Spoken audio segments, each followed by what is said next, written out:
ناظرین، عثمان غازی کے لائق جانشینوں نے اپنے خون جگر سے اس سلطنت کی تعمیر کی تھی جس کی کہانی ہم آپ کو ہسٹری آف آٹومن ایمپائر کے نام سے سنا رہے ہیں۔ کوئی سوچ بھی نہیں سکتا تھا کہ جس سلطنت پر سلطان محمد فاتح اور سلطان سلیمان عالی شان نے حکومت کی ہو، اس سلطنت کا حکمران ایک نیم پاگل اور ذہنی معذور شخص بن جائے گا۔ لیکن افسوس، ایسا ہی ہوا۔ اس سیریز کی 14ویں قسط میں ہم نے آپ کو سلطان احمد اول کی داستان سنائی تھی، اور آج کی اس قسط میں ہم آپ کو ان کے جانشین سلطان مصطفیٰ اول کی داستان سنانے والے ہیں۔ سلطان مصطفیٰ اول کی تخت نشینی سے سلطنت عثمانیہ کی وہ کون سی روایت ٹوٹ گئی جو 14 پشتوں سے چلی آ رہی تھی؟ اور کیا سلطان مصطفیٰ کو اس کے اپنے بھتیجے نے قتل کروایا یا کسی اور نے؟ یہ سب آپ جان سکیں گے اس ویڈیو میں، لہٰذا اس ویڈیو کو مکمل دیکھیں، اور اگر پسند آئے تو لائک، کمنٹ اور شیئر بھی کر دیں۔ اس سے پہلے کہ ہم آج کی اس کہانی کا آغاز کریں، اگر آپ نے ابھی تک ہمارے چینل کو سبسکرائب نہیں کیا تو ابھی سبسکرائب کر لیں اور بیل آئیکن کو بھی لازمی پریس کر دیں تاکہ تاریخ کی اس عظیم الشان داستان کی کوئی بھی قسط آپ سے چھوٹ نہ جائے۔ سلطان احمد اول کے 7 بیٹے تھے، جن میں سے 3 بعد میں تخت نشین بھی ہوئے، لیکن سلطان احمد کے پہلے جانشین ان کے بھائی سلطان مصطفیٰ اول بنے۔ یہ ایک غیر معمولی بات تھی، کیونکہ اس سے قبل سلطنت عثمانیہ میں ہمیشہ سلطان کی جگہ اس کے بیٹے کو ملتی تھی، اور کبھی بھی سلطان کی جگہ اس کے بھائی کو نہیں ملی تھی۔ یہ سلسلہ 14 پشتوں سے چلا آ رہا تھا، اور حالات کیسے ہی کیوں نہ ہوں، اس میں کوئی بھی تبدیلی نہیں ہوئی تھی، مگر اب یہ جواز بنایا گیا کہ سلطان احمد اول کا بیٹا عثمان ابھی بہت کم عمر ہے، اس لیے سلطان کے طاقتور امراء نے مصطفیٰ اول کو تخت پر بٹھا دیا۔ قاسم سلطان، جو ماہ پیکر کے نام سے بھی مشہور تھیں، سلطنت عثمانیہ کی ایک نہایت با اثر اور طاقتور خاتون تھیں۔ کہا جاتا ہے کہ مصطفیٰ کی تخت نشینی میں قاسم سلطان کا بھی نہایت اہم کردار تھا۔ اس کی وجہ یہ تھی کہ قاسم سلطان کو ڈر تھا کہ اگر سلطان احمد اول کی جگہ اس کا بیٹا عثمان تخت نشین ہوا تو وہ اپنے سارے بھائیوں کو قتل کروا دے گا، جن میں قاسم سلطان کا اپنا بیٹا بھی شامل تھا۔ اور قاسم سلطان کا یہ خدشہ بے بنیاد نہیں تھا، کیونکہ بعد میں جب عثمان تخت نشین ہوا تو اس نے یہی کیا۔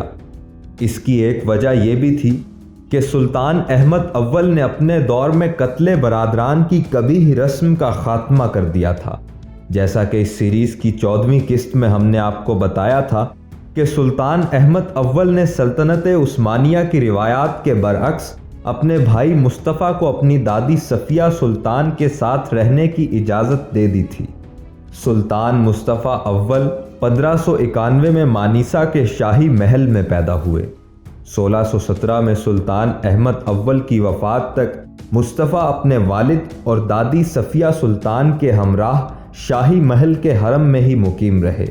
عمر کا زیادہ تر حصہ حرم میں گزارنے کی وجہ سے مصطفیٰ کو امور سلطنت کی کوئی خبر نہیں تھی۔ بعض امراء نے تو مصطفیٰ کی ذہنی حالت پر بھی شکوک کا اظہار کیا، لیکن پھر یہ سوچا گیا کہ شاید تخت سنبھالنے کے بعد اس کی حالت بہتر ہو جائے، لیکن ایسا نہ ہو سکا۔ وہ دربار میں اپنے وزیروں کی پگڑیاں اتار دیتا اور ان کی داڑیاں پکڑ کر ان کو بے عزت کرتا۔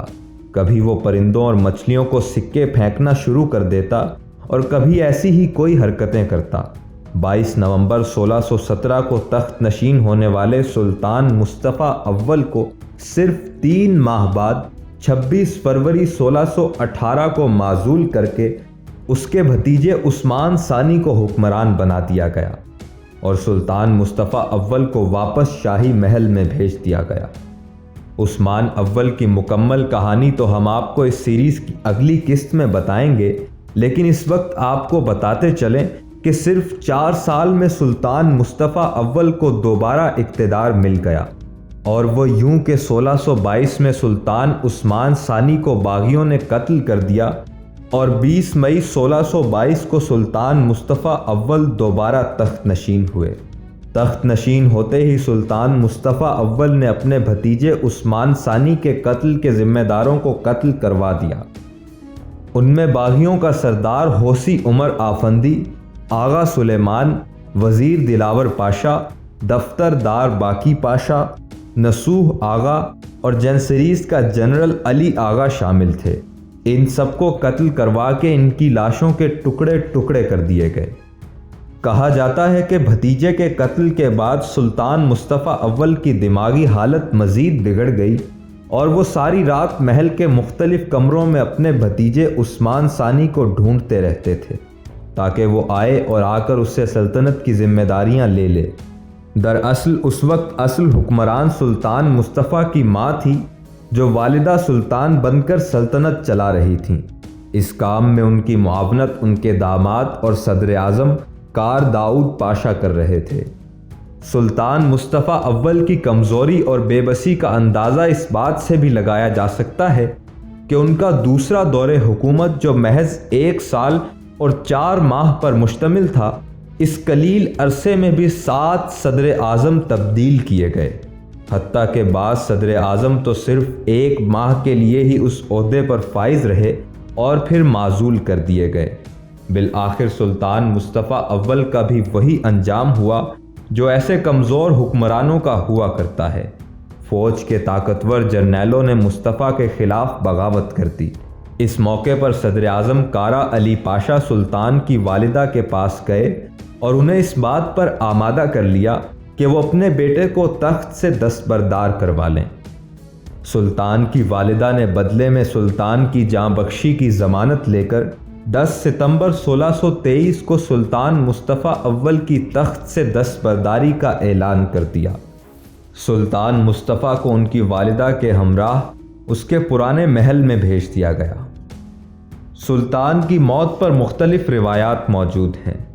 بعض روایات کے مطابق اسے 20 جنوری 1640 کو اس کے اپنے بھتیجے مراد رابع کے حکم پر قتل کر دیا گیا، جبکہ ایک روایت کے مطابق اپنی زندگی کے 48 میں سے 34 برس قید میں گزارنے کی وجہ سے سلطان مرگی کے مرض میں مبتلا ہو گیا تھا اور اسی وجہ سے اس کا انتقال بھی ہوا۔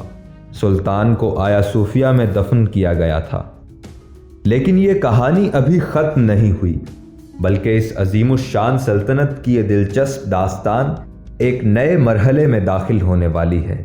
سلطان مصطفیٰ اول کے بعد اس سلطنت کا وارث کون بنا اور اس کے دور میں کیا ہوا، یہ جاننے کے لیے سیریز کی اگلی قسط لازمی دیکھیں، اور اگر آپ یہ چاہتے ہیں کہ اگلی قسط آپ کو بروقت مل جائے تو سبسکرائب کے بٹن کو کلک کیجئے اور بیل آئیکن کو بھی پریس کر دیجئے۔